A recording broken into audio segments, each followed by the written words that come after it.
Hello, and welcome back, explorers. You are tuned in to another magical adventure on Saltwater Stories. Hello, everyone. I'm absolutely buzzing with energy for today's show because we have a tale for you that is, it's going to flip your world upside down. And I'm your guide for the journey, ready to help us chart a course through the strange, the wonderful, and, the downright baffling waters of our blue planet.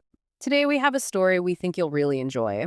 It's a mystery, it's a comedy, and honestly, it's kind of a superhero origin story all rolled into one. It really is. But before we tell you who or what the star of our show is, I want to play a little game. Ooh, okay. I love games. What are the rules? Okay, so for everyone listening at home or maybe in the car, I want you to use your imagination. Just close your eyes for a second if it's safe. Okay, eyes closed. I want you to picture a fish, just a standard, everyday fish. What do you see? Well, I see something sleek, maybe shiny and silver. It's got a head, torpedo-shaped body, and, a big tail wagging back and forth to push it through the water. Like a shark or a tuna or even just a little goldfish. Exactly. That's my mental image of fish. Perfect. That's the picture we all have in our heads. Now, I want you to take that mental picture, crumple it up into a tiny ball, and just, I don't know, throw it in the trash. Okay, done. Because the creature we are meeting today breaks every single one of those rules. It really does. Well, I mean, if nature had a rule book for building fish, this animal tore out the pages and used them for confetti. that's a good way to put it. Okay, so imagine a creature that looks like a giant floating pancake. A pancake. Okay. But it's the size of a pickup truck. It weighs more than a rhinoceros. And get this, it has wings, but absolutely no tail. No tail at all. It honestly looks like a swimming head that was just cut off halfway down its body. It is so wonderfully weird. Yeah. It's massive, it's bizarre, and it is the one and only ocean sunfish, scientifically known as Mola. The famous Mola, the alien neighbor living right off our coasts. Our mission today is to explore the life of this alien and to understand how something so weird, something that really looks like a biological prank, is actually one of the most successful superheroes of the sea. It's a great lesson in not judging a book by its cover, or in this case, a fish, by its lack of a body. So let's get into it. Let's do it. I think we have to start with first impressions because let's be honest, the first time you see a sunfish, you don't usually say, oh, what a majestic creature. Oh, you usually say, what on earth is that thing? Or is that thing okay? Does it need help? Right, exactly. There's this famous story, you've probably seen the video online, from Boston Harbor a few years back. And it's the perfect example of how confusing this animal is. Oh, I know the one you're talking about, with the two fishermen. Yes. They're just out on their boat minding their business when they see this giant, flat, lumpy thing floating next to them, and they completely lose their minds. It's hilarious. They have absolutely no idea what they are looking at. None. They're shouting things like, it's a baby whale, and then, no, it's a giant sea turtle. They were so worried it was hurt. They were thinking about calling the Coast Guard. Total chaos. And I feel like that captures the exact confusion everyone feels when they first see a mola. It just doesn't compute in our brains. It really doesn't. And that confusion isn't new. I mean, it goes back hundreds of years. If you look at the names people have given this fish all around the world, they are all just trying to describe how strange it looks. Yo, the names are my favorite part. Let's just run through a few of them. The scientific name, Mola. What does that actually mean? So mola is a Latin word, and it means millstone. A millstone, like Yeah, for grinding flour. exactly. You know those giant, heavy, round, gray rocks that people used in ancient times to grind grain? A huge stone wheel, basically. Yeah. So the scientists looked at this fish, which is gray and round and rough and incredibly heavy, and they said, yep, that looks like a swimming rock. That is fantastic. Look out, here comes the swimming rock. But the German name, I think, is even better. The German name is Schwimmender Kopf, which, if you translate it literally, is Swimming head. swimming head. It's just so accurate, it almost hurts. It really does look like a cartoon fish where the animator got lazy and, just forgot to draw the back half. It's perfectly descriptive. But if you go over to Taiwan, they have a slightly funnier take on it. Oh. They call it the toppled carfish. The toppled carfish. Wait, let me guess. Because it's the size of like a Volkswagen Beetle and it looks like it just tipped over in the water. You got it. They often float on their sides at the surface, so it looks like a fender bender in the middle of the ocean. That's hilarious. But then you have the Romance languages, right? Like French or Spanish. They have a much prettier name. They do. They often call it moonfish. Moonfish. Oh, that sounds magical. It really is. It's because when it's down under the water, its skin can have this pale, shimmering glow, almost like a full moon rising in the dark ocean. Okay, moonfish is definitely the most beautiful name. Toppled carfish is the funniest. But let's get into the nuts and bolts of this toppled car. What does it actually look like up close? Well, the first thing you notice is just the sheer size. We said it's the size of a pickup truck, but let's put a number on that. The ocean sunfish is the heaviest bony fish in the world. Heavier than a great white shark. Okay, so that's a great question. Sharks can be heavier, yeah, but a shark's skeleton is made of cartilage, the squishy stuff in your nose and ears. Right. The sunfish has a skeleton made of real bone, just like you and me. So in the bony fish category, it is the undisputed heavyweight champion of the world. An average adult weighs about 2,200 pounds. 2,000 pounds. That's heavier than a grand piano. Imagine a grand piano just swimming up to your boat, and they can get even bigger. There's a cousin of the sunfish, the bumphead sunfish, that holds the world record at over 6,000 pounds. 6,000 pounds. That's heavier than a large SUV. It's a swimming SUV. That is terrifyingly large. But you said earlier, and this is the part I can't get over, it doesn't have a tail. How does a 6,000-pound animal swim without a tail? That is the million-dollar question, isn't it? Yeah. If you look at the back of a sunfish, it just ends. There's no tail fin that goes back and forth. Instead, they have this weird, lumpy structure called a clavus. A clavus? What does that even look like? It looks like a lumpy, frilly fringe. Like, imagine if you took a pie crust edge and glued it to the back of the fish. Okay, I'm picturing that. A pie crust. And it acts like a rudder on a boat. It doesn't push the fish forward, it just helps it steer left and right. So if the rudder steers, where's the engine? How is it moving that piano-sized body through the water? The engine is in its wings. Its wings. The sunfish has a huge dorsal fin sticking straight up from its back and a huge anal fin sticking straight down from its belly. And it flaps them. It flaps them like a bird. Exactly like a bird. It doesn't wiggle its body like a trout. It flaps those two big fins back and forth in perfect sync. It looks like a giant penguin flying underwater. Scientists call the movement synchronous oscillation. Synchronous oscillation. That is a very fancy way of saying flapping. It is, yeah. And we have to talk about the face. I feel like the sunfish has this one very specific facial expression. It does. It has these big, wide eyes that can actually move independently of each other, so it's always looking around. But it's the mouth. The mouth, it's tiny. It is. And it's permanently puckered.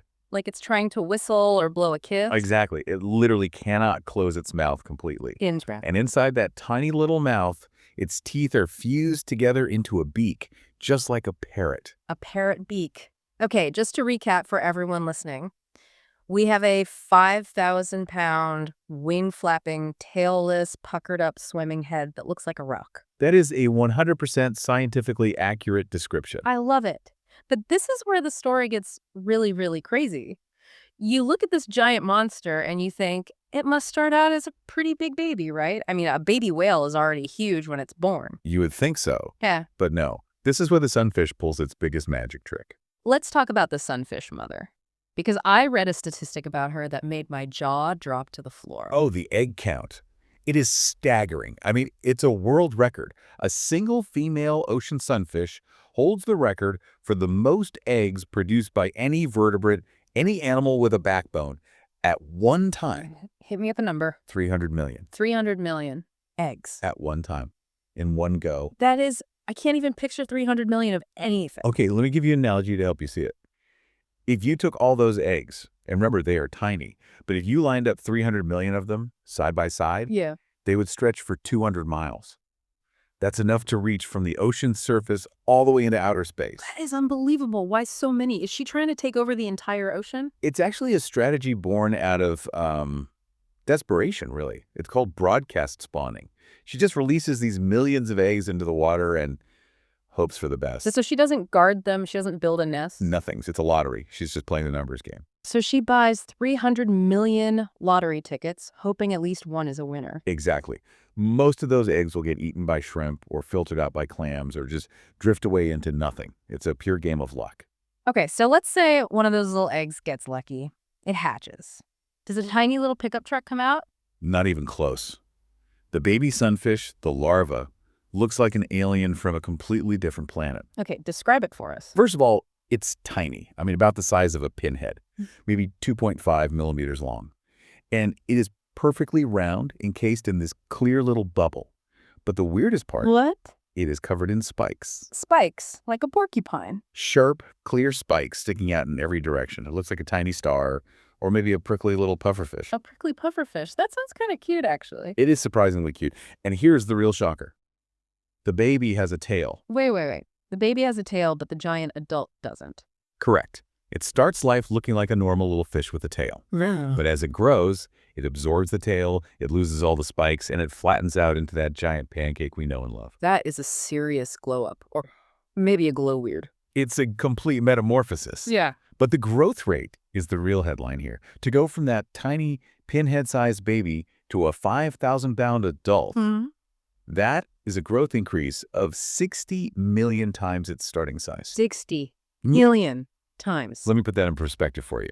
If a human baby grew 60 million times bigger, by the time it was an adult, it would weigh as much as 6 Titanic ships. 6 Titanics. Are you serious? That is how much growing a sunfish has to do in its lifetime. It's off the charts. That's wild. And they must do it pretty fast, right? Incredibly fast. There was a young sunfish at the Monterey Bay Aquarium that gained almost 2 pounds every single day for 14 months straight. 2 pounds a day. Imagine eating enough to gain 2 pounds of muscle every single day. I can't even imagine the grocery bill. Speaking of eating and growing, we need to talk about their lifestyle.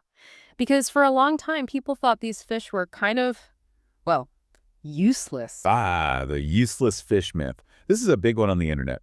People see them floating flat on the surface looking like a piece of driftwood, and they just assume the fish is stupid or lazy or maybe even dying. I mean, to be fair, if I saw a giant plate just floating sideways, I might think it was broken too. But that floating behavior is actually a highly sophisticated, brilliant strategy.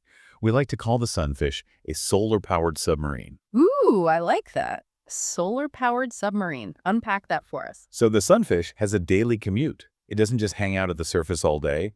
To find its food, it has to swim deep, and I mean way down into the twilight zone of the ocean. How deep are we talking? We're talking up to 2,600 feet deep. That's over half a mile down. That's incredibly deep. It must be pitch black and freezing down there.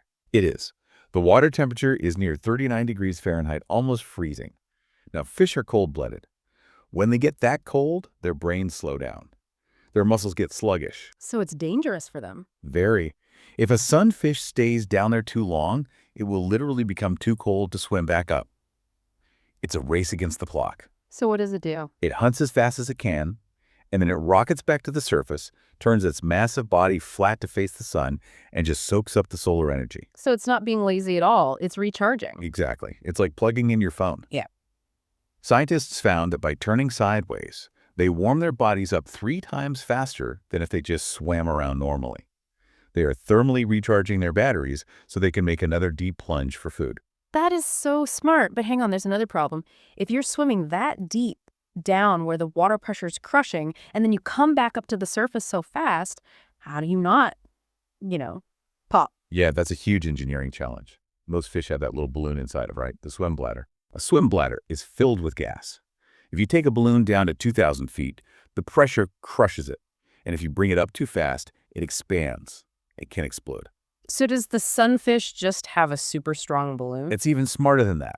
It got rid of the balloon entirely. It has no swim bladder at all. Instead, it has something I like to call the jelly suit. The jelly suit? Underneath that rough, leathery skin, the sunfish is wrapped in a thick layer of white, watery, rubbery jelly. It's a special kind of tissue. Is it squishy? It's more firm, like a thick gummy bear. Right. And the magic of this jelly is that it's unpoppable. Water pressure doesn't really affect it. So the sunfish is what we call neutrally buoyant. Meaning it doesn't sink or float too fast. Right. It's like a permanent built-in life vest. It allows the sunfish to act like an elevator in the ocean, going up and down thousands of feet whenever it wants without ever worrying about pressure. Nature is just the most incredible engineer. It really is. Okay, so we have this solar-powered, jelly-wrapped elevator. What is it going all the way down there to eat? You mentioned a massive grocery bill earlier. This is maybe the weirdest part of the whole animal. The sunfish is what we call a gelativore. A gelativore. That sounds like it eats dessert. It kind of does. It eats gelatinous things, mostly jellyfish, along with other gooey creatures like salps and saphonophores. It eats jellyfish. But wait a minute, jellyfish are like 95% water. Exactly. It's like trying to get huge and muscular by eating watery celery all day. It's almost nothing but water. So how do you grow to the size of a pickup truck eating watery celery? Volume. Pure, massive volume. They are the vacuum cleaners of the deep sea. They don't just eat one or two jellies. They have to eat hundreds, thousands. They are constantly consuming these enormous amounts of goo just to get enough calories to survive. That sounds absolutely exhausting. It is. But they have evolved special tools for the job. Remember that parrot beak we talked A about? little whistling mouth? Yeah. They use that sharp beak to nip off the good parts of the jellyfish. The good parts. Yeah, usually the tentacles or the reproductive organs, that's where the most protein is, so they're actually kind of picky. They're jellyfish connoisseurs. A little bit.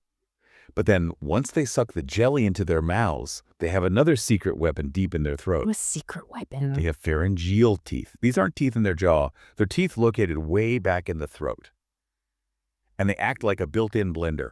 Whoa. They grind all that slippery jelly into a mush so it can be digested really quickly. A throat blender. That's an image. But hold on, jellyfish sting. If I ate a jellyfish, my throat would swell up. You would be in the hospital for sure. Yeah. But the sunfish has another superpower, the mucus shield. The mucus. Their entire insides, their throat, their stomach, it's all coated in a thick layer of slime. It acts like an internal wetsuit. The stinging cells from the jellyfish just slide right past without being able to inject their venom. Slime to the rescue. I love it. And, for a long time, we thought that was it, just jelly. But recent science has shown us something new. Researchers looked at the DNA inside sunfish stomachs. Like a crime scene investigation. Totally. And they found traces of all kinds of stuff. Squid, small fish, sponges. They even found DNA from starfish that live on the bottom of the ocean. Wait, starfish? That means they aren't just swimming around in the middle of the water. They're going all the way down to the seafloor. Exactly. They were surprisingly active hunters. They're not just passively slurping up jellies, they're snacking on the whole buffet. They're on a constant mission for snacks. I can relate to that. Me too. Okay, so the sunfish is this giant armored jelly-suited tank. Does anything actually eat it? I feel like biting into a sunfish would be like biting a car tire. It is like biting a tire. Their skin is incredibly tough, almost an inch thick, and it's rough like sandpaper. But the ocean is a wild place, and there are predators big enough and smart enough to take them on. Okay, who are the villains in the sunfish's story? Well, the big ones are orcas and large sharks. A great white shark or a tiger shark could definitely take a chunk out of a sunfish. And orcas, well, orcas are brilliant. They seem to love the sunfish's liver because it's full of energy and nutrients. Yeah.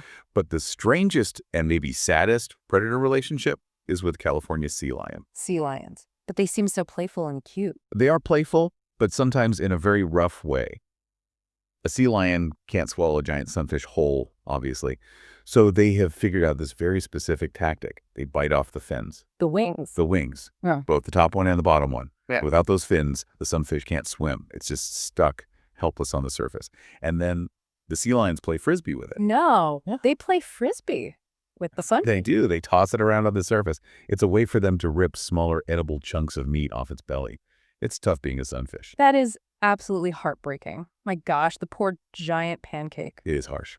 But the sunfish isn't totally alone out there. It has friends too, or at least helpers. Helpers? What kind of helpers? Because sunfish are so big and relatively slow, they get covered in parasites. Yeah. Little bugs and worms that are just hitching a ride. Like a moving hotel for bugs. Exactly. And that must get really itchy and annoying. So the sunfish goes to the spa. The spa in the ocean. It goes to what we call cleaning stations.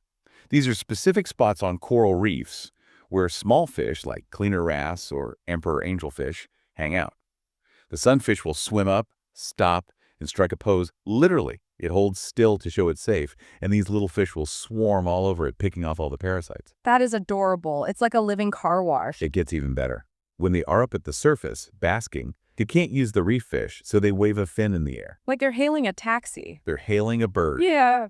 Seagulls and albatrosses see that fin signal, and they will land on the water, or sometimes land right on the sunfish itself, and pick all the parasites off its skin. You're kidding me. A bird will land on a fish to clean it. It's one of the coolest examples of teamwork, or symbiosis, in nature. The bird gets a free meal, the sunfish gets a much-needed scrub. Everybody wins. That is amazing. So this one creature connects the deep, dark ocean to the bright, sunny sky.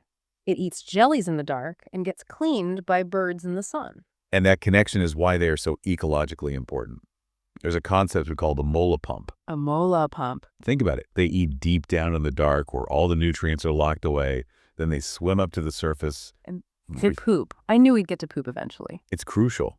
That waste they release at the surface is full of nutrients from the deep.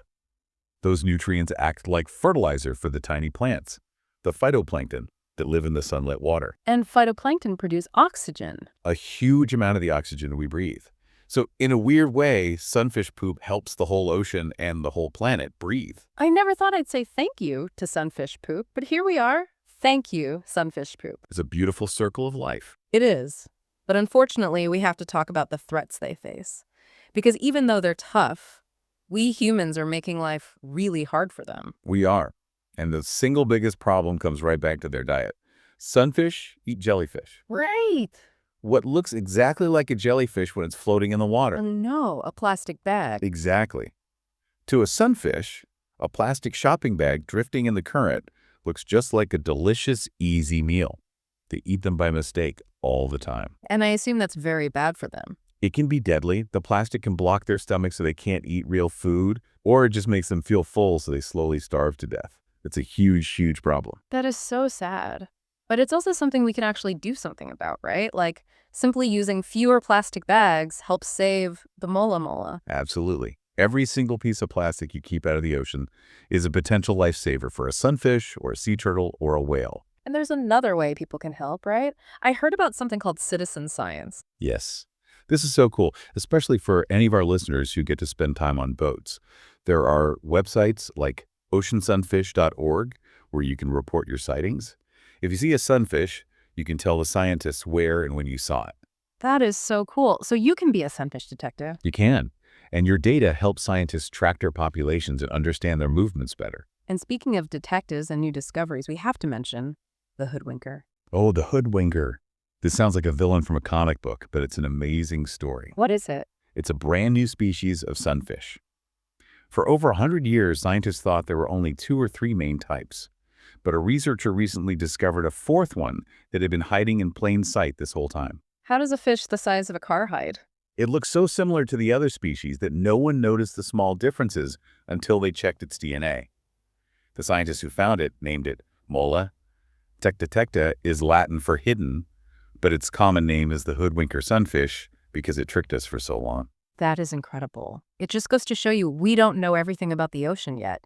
There are still giants out there waiting to be found. Ways the ocean is full of secrets. Wow.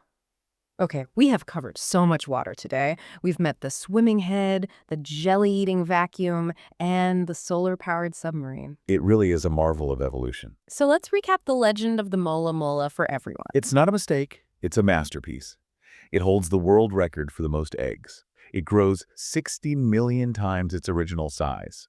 It plunges into the freezing dark and then recharges its batteries in the sun.